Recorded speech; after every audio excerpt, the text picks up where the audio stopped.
Wayono. Pada video berikut ini saya akan menjelaskan salah satu pilar yang ada pada computational thinking.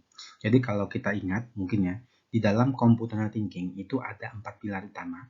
Yang pertama itu adalah decomposition, yang kedua itu adalah pattern recognition, yang ketiga itu adalah abstraction, dan yang keempat ini adalah algorithm. Nah, ini merupakan pilar yang pertama, yaitu decomposition. Jadi pertanyaannya adalah apa sih decomposition?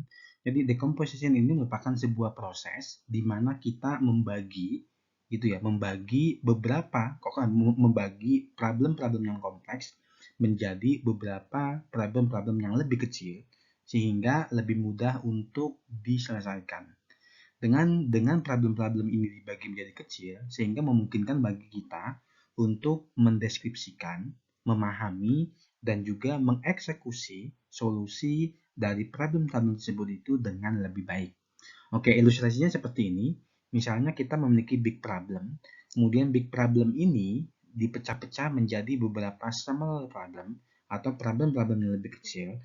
Nah, kemudian bisa saja problem-problem yang lebih kecil ini nanti kita bagi lagi menjadi problem yang lebih kecil lagi. Dan nanti di masing-masing problem yang kecil ini kita mencoba untuk menyelesaikan sebuah permasalahan. Nah, permasalahan dengan menghasilkan beberapa solusi. Nah, solusi-solusi yang dihasilkan pada problem-problem yang kecil ini nantinya akan digunakan ketika kita akan menyelesaikan problem yang lebih besar. Nah, ini adalah yang disebut sebagai konsep decomposition. Nah, ini contoh yang lainnya. Contoh yang lain adalah problem decomposition gitu. Ini beberapa contoh, misalnya kita membagi pekerjaan, membagi menjadi beberapa sub pekerjaan dan sebagainya. Misalnya kalau kita kerja kelompok ya, kerja kelompok kita membagi tugas ini dikerjakan oleh si A, tugas ini dikerjakan oleh si B, tugas ini dikerjakan oleh si C. Nanti masing-masing hasil A, B, C itu kemudian nanti digabungkan. Ini adalah konsep dari decomposition. Nah, ini contoh lainnya adalah misalnya kita ingin memberikan sebuah arah kepada seseorang untuk datang ke rumah kita. Maka biasanya kita akan melakukan decomposition. Misalnya kita harus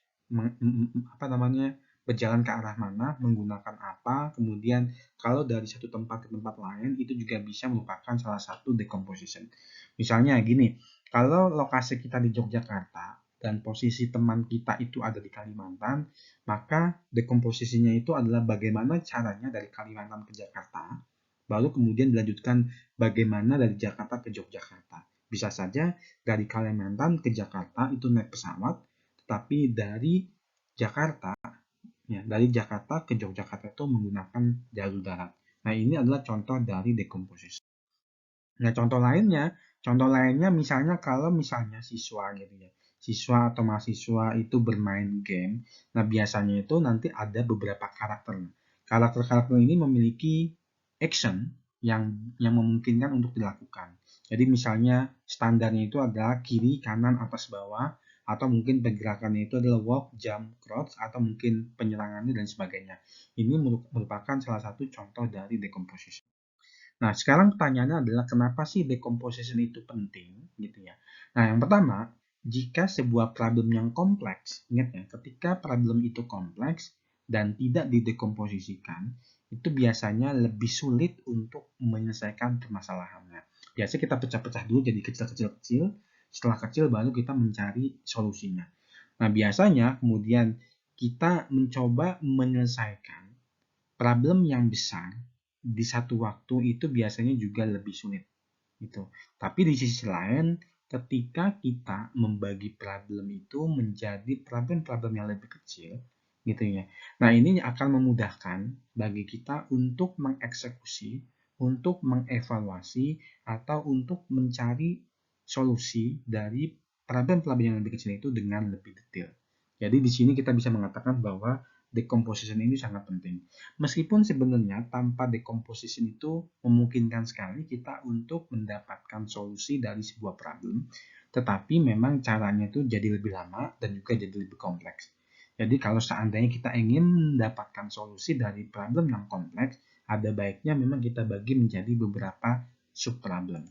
Nah, di dalam bidang ilmu komputer atau informatika, decomposition strategi itu bisa diterapkan dengan 3 cara.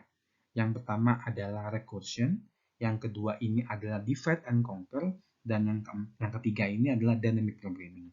Jadi rekursi ini istilahnya itu adalah sebuah problem, atau kalau dalam bahasa pemrograman kita sebut sebagai sebuah fungsi dalam program yang memanggil dirinya sendiri, gitu ya. Jadi ini memungkinkan sekali misalnya kita mencoba untuk mencari solusi dari sebuah problem dengan mengecek problem sub-problem kecilnya dari problem itu sendiri. Nah, ini disebut sebagai recursion. Nah, biasanya ini memang membutuhkan waktu yang lama karena kita perlu membagi-bagi problem menjadi beberapa hal yang kecil gitu. Tetapi memang ini mudah untuk diimplementasikan rekursi. Nah, kemudian cara yang kedua yaitu dengan konsep atau strategi divide and conquer. Jadi sebenarnya divide and conquer ini adalah mekanisme atau strategi dari decomposition yang biasanya diimplementasikan dalam bidang ilmu komputer.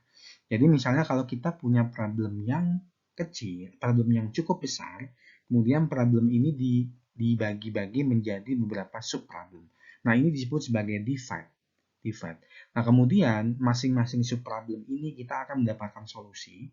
Nah, proses pencarian solusi dari sub-problem ini disebut sebagai conquer. Gitu ya, conquer. Nah, nanti solusi dari masing-masing sub-problem ini dikombinasikan jadi satu sehingga kita akan menghasilkan solusi untuk problem yang kita hadapi. Nah, ini yang disebut sebagai konsep divide and conquer. Dan yang terakhir ini adalah konsep dynamic programming.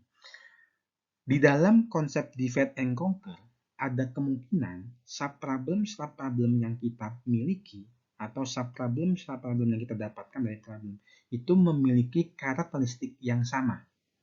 Nah, kalau di dalam divide and conquer, kalau seandainya ada dua subproblem yang memiliki karakteristik yang sama, maka kita akan melakukan 2 kali pencarian solusi, meskipun sebenarnya solusinya itu sama. Gitu ya. Tetapi di dalam konsep dynamic programming, ini merupakan kombinasi dari decomposition dan juga pattern recognition, di mana kita akan mengecek apakah subproblem yang kita hadapi, apakah subproblem yang kita miliki itu sudah pernah muncul sebelumnya. Kalau seandainya subproblem itu sudah pernah muncul sebelumnya, maka kita tidak perlu menghitung ulang, kita tidak perlu mencari ulang solusi yang ada. Kita hanya cukup menggunakan solusi yang sudah ada.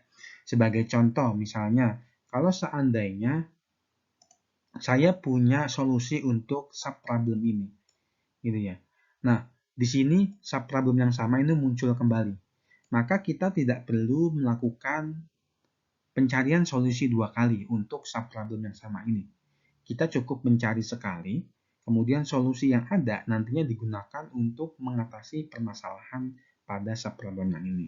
Nah, ini adalah konsep dari dynamic programming, yaitu menyimpan sebuah solusi untuk sebuah subproblem dengan tujuan nantinya atau harapannya ada subproblem serupa yang memiliki solusi yang sama. Ini yang disebut sebagai konsep dynamic programming di dalam decomposition.